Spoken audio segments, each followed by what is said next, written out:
अस्सलाम वालेकुम जी। सौरभ बरकत आपसे मुखातिब है। मार्च के महीने में मैंने ये जैकेट पहन रखी है और सर्दी की वजह से मेरी तबीयत शदीद तरह खराब है।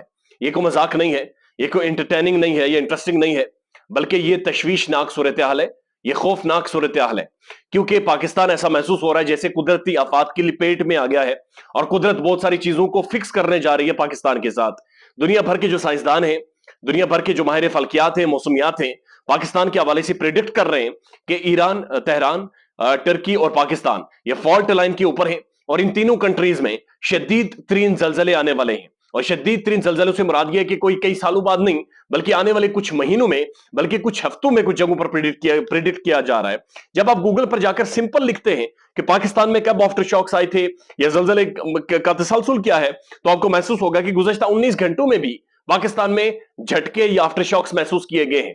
जो इस बात का सबूत है या दलील है कि आने वाले टाइम में खुदा ना खास्ता कोई शदीद नोयत का जलजला पाकिस्तान में आ सकता है। और इसके लिए तेहरान, ईरान, हमारा पड़ोसी मुल्क टर्की और फिर पाकिस्तान, ये तीनों कंट्रीज के बारे में कहा जा रहा है कि मैसिवली हिट होने वाले जलजले की वजह से। ये बात सिर्फ जलजलों तक खत्म नहीं होती, बल्कि अनप्रेसिडेंटेड पाकिस्तान में बारिशें हैं। और अगर आप ऊपर चले जाए मजाफाती इलाकों में, तो वहां पर मुख्तलिफ जगहों पर बर्फबारी हुई है। यानी मार्च के महीने में बर्फबारी वहां पर शुरू हो गई है। और जब आप पंजाब की तरफ रुख करते हैं और जहां पर फसलें पकी हुई थी, जहां पर पाकिस्तान जाहिर है एक ज़राई मुल्क है और पाकिस्तान का दारमदार अपनी ज़राअत के ऊपर है, वहां पर इतने बड़े बड़े ओले पड़े। कुछ लोग कह रहे हैं 1.5 2-2 किलो, यानी उन 2-3 ओलों को आप एक साथ करें तो उनका वजन है। उसकी वजह से फसलें मुकम्मल तबाह हो गई हैं, किसान बर्बाद होकर रह गया है। और किसान और फसलें तबाह होने का मतलब यह है कि पाकिस्तान के अंदर एक फूड क्राइसिस, यानी रोटी खाने के लिए भी अब तड़पना पड़ेगा, चीखना पड़ेगा। और ये हालात पाकिस्तान के अंदर हो गए। कहा जा रहा है ये क्लाइमेट चेंज है जी, मौसमियाती तब्दीलियां हैं। क्लाइमेट चेंज सबसे बड़ा डिजास्टर है इस वक्त का। और क्लाइमेट चेंज में पाकिस्तान का कंट्रीब्यूशन नहीं था और बहुत सारे और कंट्रीब्यूशन से, जिनकी वजह से जी इस वक्त पाकिस्तान सबसे ज्यादा हाईली इफेक्टेड है। ये एक साइंटिफिक ओपिनियन है और इसमें आप डिबेट नहीं कर सकते। ये एक राइट ओपिनियन है और ये बिल्कुल ठीक बात है कि क्लाइमेट चेंज की वजह से पाकिस्तान बहुत ज्यादा मुतासिर हुआ है। लेकिन ये बात सिर्फ यहां तक खत्म नहीं होती। ये बात सिर्फ क्लाइमेट चेंज या अच्छी अच्छी उर्दू या अंग्रेजी की इस्तेलाहात इस्तेमाल करके बात यहां पर खत्म नहीं होती, बल्कि पाकिस्तान के अंदर जो हालात हैं बुनियादी तौर पर, कि जहां पर आटा लेने के लिए, एक वक्त की रोटी के लिए आटा लेने के लिए हमारी बुजुर्ग माएं बहनें, हमारे बुजुर्ग तकरीबन 6 लोग अभी तक सिर्फ आटे की लाइन में खड़े हुए मर गए हैं। शर्म का मुकाम है, ऐसे मुकाम है ऐसे ऐसे मुल्क के लिए जिसकी 50-60% से ज्यादा जो जीडीपी है वो ज़राअत के ऊपर इन्हिसार करती है। हमारा वजीर आजम खड़े होकर लोगों को सरों के ऊपर थैले रख रहा है आटे के।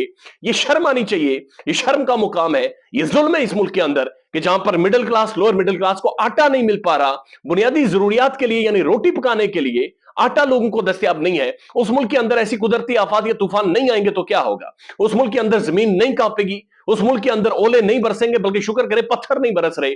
इस कदर जुल्म इस जैसे मुल्क में हमारे ऊपर हो रहा है।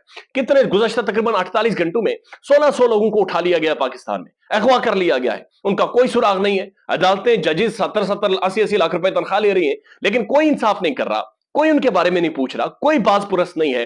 बल्कि यहां पर यह कहा जा रहा है क्लाइमेट चेंज है, जलजले आते हैं, ओले बरस रहे हैं, बारिशें हो रही हैं, तबाही आ गई है, ठंड आ गई है, ये हो गया है, वो हो गया है। ये असल में मजाक नहीं है, यहां पर जुल्म हो रहा है और जुल्म को सिर्फ फिक्स कुदरत कर सकती है। और शायद वो लौट कर वापिस आ रही है, वो फिरौनियत देख रही है और फिरौनियत महसूस कर रही है।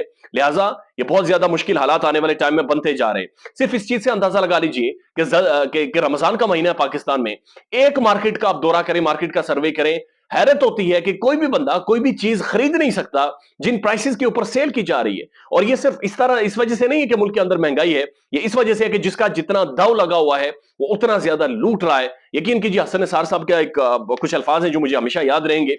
उन्होंने कहा कि जो सड़क के किनारे छाबड़ी वाला है, जिसने दरी बिछाकर कारोबार कर रहा है, वो भी एक माफिया है, क्योंकि उसने आम लोगों का रास्ता रोककर वहां से वो जो कमा रहा है वो हराम कमा रहा है, क्योंकि उसने आम लोगों का रास्ता वहां पर रोका हुआ है।